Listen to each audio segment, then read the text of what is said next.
Congress is back next week, and bipartisan efforts to help fund Ukraine will be on the top of the agenda. Joining us now, Republican Congressman French Hill. He's the vice chair, Financial Services Committee. It's always enlightening and a pleasure to have you on, Congressman. Thanks for joining us. Thank you, Joe.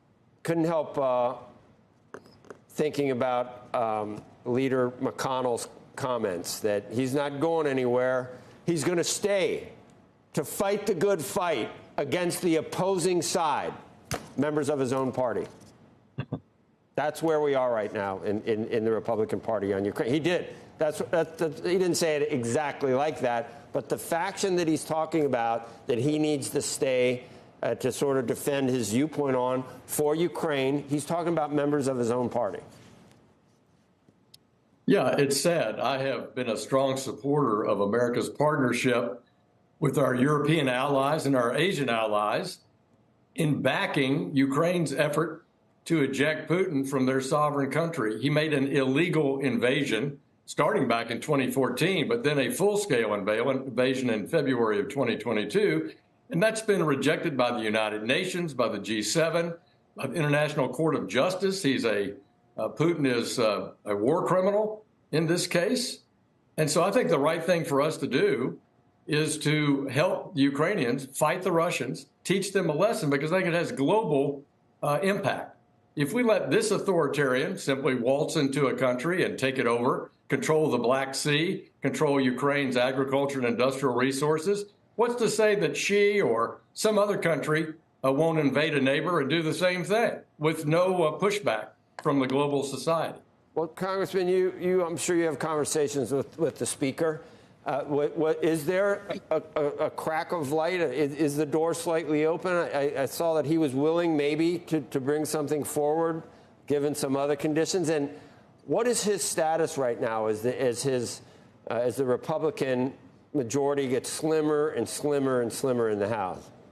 Right. Well, Speaker Johnson, since he became Speaker last October, has expressed his strong personal support for America's defense partnership for our allies in Israel and Taiwan, and supporting the Ukrainians in ejecting Putin. He said quite clearly, Putin cannot win. And so he has some options on how to get that onto the House floor and get a vote. And when he puts those lethal defense measures for Taiwan, Israel on the House floor with Ukraine, he will get an overwhelming bipartisan vote, in my view. The key is for him how to do it and when to do it. And I hope that happens very shortly after this Easter recess of this week. So that's the timing on it. After within the next 2 weeks, you think something will actually be brought up? That's my view, and I think that's important because on April 16th, the Council of Europe will be meeting in support of my bill, the Repo Act, to seize Russian assets. And I hope that whatever we get to the House floor over the next couple of weeks includes a provision whereby countries that enact their local jurisdiction laws can seize Russian assets, because I think that would be the most effective way to pay for Ukraine's reconstruction and teach an economic diplomacy lesson here, Joe. If you invade another country, not only will you be met with military force, but we're going to clean out your checking accounts too, and we're going to put on sanctions on revenue and your supply chain. We've got to demonstrate through diplomacy, military action, and economic diplomacy that this kind of action cannot continue. Congressman, the makeup of the House right now, some people don't point out that once a representative is elected, they start running again immediately the first day that the last election ends. So the two-year thing is problematic, but it's the way it is. It's the way we do it. It's the way it was designed. But have you ever seen anything like the current makeup of the Republican caucus? And do you expect this to change in November? Is there still going to be this?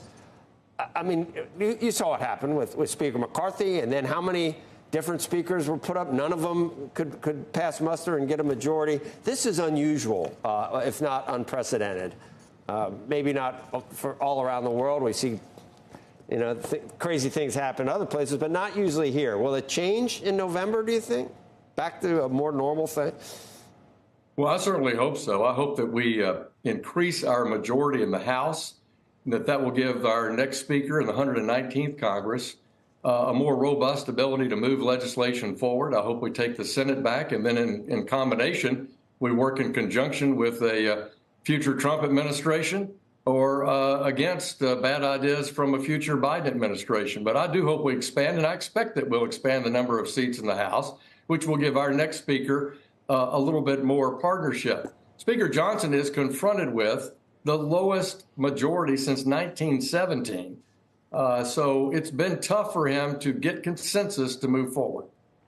Yeah, and it's kind of self-fulfilling, because when, the public sees what happens when Republicans have a majority, and this is the outcome, why would they give them a greater majority in November? It's like it's not a good sales job to get more Republicans elected in November, Congressman. Well, even with our thin majority, we've accomplished important things and made significant distinctions with the Biden's failed policies, both in economic and foreign policy. Okay. And we've done that through passing our own border security bill, which we call H.R. 2, which secures the border and reforms the immigration system that would prohibit this kind of massive flow and overwhelming of our southern border.